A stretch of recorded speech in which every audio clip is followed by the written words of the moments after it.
noon. Oo, pero ito ganito. Yan, ganyan. Init na init ba kayo Yamanin. araw-araw mga kapuso? Well, kami rin naman. Actually. Ito na, medyo bababa na yung botones ko. Paunti na nga, paunti yung mga suot namin. Yes. Kanya-kanyang diskarte na tayo mga Pinoy para labanan ang init. Pero dapat binabantayan din natin ang mga ating animal friends. Siyempre, paano kaya nila nasosurvive ang ganitong kainit na panahon? Kaya sina Shaira at Sean ay dumayo sa isang zoo sa Rizal para alamin kung paano ba magpa-cool ang mga animals this summer. Kamusta naman kayo dyan, guys? Good morning. Cool lang kayo dyan, ha? Chillax. Yes. Ayun. Ay, ako na. Refreshing. Good morning mga kapuso! Talaga naman sobrang init ng panahon. Kaya naman ng mga tao, pati ang mga animals natin na may kanilang way para mag-cool off this summer. Tama, kaya nga nandito tayo ngayon sa isang zoo dito sa Pililla, Rizal para alamin kung paano nga ba sila mag-refresh, di ba? Or maligo para, di ba, sa init ng panahon. Kasi kanina, pag-usapan natin siya ng mga tao, tayo, tumatapat tayo sa electric fan, sa aircon, umiinom or kumakain ng malalamig. Di ba, nagpapaypay, so sila, ay, laway! Akala ko, abuti tayo. Paano kaya ang mga animals, no? Kaya naman today, kasama rin natin si Engineer Mario Dos Santos para naman i-explain sa atin yan. Ako po sa gitna, Engineer. Good morning, Shaira and Sean. Morning po.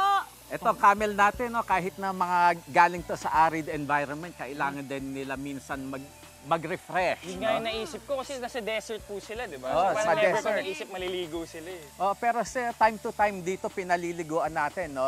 Aside from para ma-refresh sila, para luminis naman sila. Oo, tama. Siyempre, iniiwasan din natin baka iba yung init doon, tapos iba yung init dito. oo. Hindi, tsaka pa, ay! Puwet, Oy! ay, puwet, sorry. Easy ka lang. Oh, pero ang saya. Pero sir, kamusta? Paano? Ganyan lang po yung ginagawa? Ganyan lang ang paligo natin, no, sa Ganito kanya. No? lang. Kung titingnan nyo, may humps ang camel. No? Opo. Yung iba akala water ang laman nun. Ako Pero din, ano po? yun yung alam ko. fats ang laman yan. Kanya sila nakakatagal sa desert na walang tubig. Pag wala silang tubig, yung fats nila, kino-convert nila into energy. Okay. So, unting-unting matutunaw yan pag matagal silang walang nakakain or walang tubig. Kaya pala. Kailangan nila yun kasi sobrang barren yung desert. Oo, very arid doon. Pero No? ang galing nga, ang laki pala ng camel. First time ko lang makakita po Ganito kasi pala ng camel. kalaki. Ganyan pala kalaki. Mas malaki siya sa kabayo. At saka, ang laki-laki niya. Wow. Pero mamaya, makikita pa natin yung ibang animals dito. Kaya abangan yan dito lang sa Mambansang Morning Show kung saan laging una ka, ha? Unang Hirit! Tuloy-tuloy ang encounter natin with the animals here. Oy, dito ka! Maligo ka naman! Chillax na siya dyan. Ang init-init ka! Alright guys, eto ngayong walang pasok, why not make pasyal? Wow, arte na pagkasal. Why not Konyo. make pasyal sa isang zoo para kamustahin niya yung tag-init ang ilang mga hayop doon? Yes, why not? Mahalagang cool lang din sila ngayong summer. Kaya sina Shaira, my partner, at si Sean, sinamahan ng mga animals para mag-refresh. Hi guys! Hi! Let's make pasyal na, Miss Suzy. Let's go pasyal na guys! And for up! Hey guys! Good morning! Ay! Nandito pa kami sumagot sa amin. Nandito pa nga rin kami ngayon sa isang zoo dito sa Pililla, Rizal. At kasama pa rin namin si Sir Mario. Okay, Yes. papakain tayo ng mga horses. Oo no? nga, Thoroughbred to, mga race horses to. Oh, okay. Ito si M4. Oh, M4, mag-project ka sa camera. Oh, ayaw mo na? Busog Pogi ka pa na? naman. Oh, hello daw. Hello. Ito, natakot Ay, sus! siya eh. Shy type, shy type. Napakain na kasi natin kanina. Oo, Medyo kanina. busog na. Tapos ito naman si AK. AK. So, AK ayan, yan. pangalawa nating AK. race Ito horse. si Gutom ka pa AK, ba? Hoy, baka- Uy, AK. 4 years old yan, 4 years old. 4 years old pa lang yan. AK, Oy, sus naman talaga don't naman. turn your back on... Ay, AK. bakit kayo Nagulat, shy type? nagulat sa camera. Shy type sila sa camera. So, ang dami pa palang pwedeng gawin dito bukod sa mga nakikita natin at na-encounter Ito, natin. binalikan na Ayun kayo. Uy, ayan. Ako, Oh, may favorite PC. may bouquet ako para sa'yo. Oh, magsawa ka. Oh, pili ka lang dyan. Nakakatuwa, no? Kasi ayan, pwede tayo magpakain ng mga animals dito. Tapos hindi sila masyado aggressive. Uy, inubos! Oo, Grabe. kinuha. Okay, dito naman tayo magtungo. O, kanina, nagpaligo tayo ng camel, nagpakain na tayo ng racehorse. Pero kanina, may ginawa pa tayo. Oo. Nagpaligo din kami ng liger. Liger, correct. Oh, So, ingat kayo dito. Sir Mario, paano ba nabubuo yung liger? Yung liger, mixture yan ng male lion na father and female na tiger. So lumalaki sila ng twice the size ng lion and tiger. So siguro around laki. 800 to 900 pounds sila. Oh, wow. So, Grabe. sila ang considered the biggest cat in the world, ang liger. Biggest cat. Okay, okay. Ngayon naman, eto, dito tayo sa ostrich. Sabay, magpakain naman tayo ng ostrich. Kaya na guys, sinry na namin. Medyo na-challenge kami dito ni Sean, ha? Kasi Kasi nakinamay namin. medyo intense sila kumain. Ano, kakamayin ba natin to? natin? Sige, para sa Okay, inyo. Okay, guys, tingnan nyo kung paano, ha? Para sa inyo, kakamayin Diyos namin ko po, to. Lord, Sean! Good luck sa atin. Oh, dito Oh. na kayo. Guys, meme na.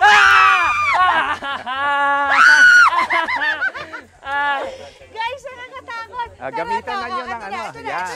Oh, ito, may isa pa dito, bro. Uy, dahan, huy! Pero actually, di naman masakit. Hindi masakit, nakakagulat Oo. lang, no? Pero siguro ako kasi takot ako sa mga manok, yung mga tuka nila. Pero may na-mention kanina kasi di ba nagpapaligo tayo ng mga animals. Pero ang ostrich pala si din daw naliligo. Hindi namin pinaliliguan yan. Kasi sila ang origin din, Africa, no? So, sanay din sa init yung mga yan. Okay, pero so Oh, wala busin silang nyo na. ginagawa para ma-refresh, kayong lalo na sobrang Ang init na panahon. sa kanila, yung pakpak nila, pinaklak nilang gano'n. Ay, Parang Papakain. pinapaypay nila. Oo, paypay. Ang galing naman. Uy! Hello! Gusto rin nilang makapakita kasi. Oo nga, na ngayon naman dito tayo sa... Punta pa tayo dun sa... Pa tayo mga horsey. Ito mga native horses to. Native horses. Ginagamit natin sa riding to ng mga bata. Hello! You want some grass? Parang kanina pang gutom to. Ay, sorry, sandali lang. Alika dito. Ikaw. Alika. Nasa Oh. damot na ito. Pakita mo yung teeth mo. Yes, smile. Ito. Smile.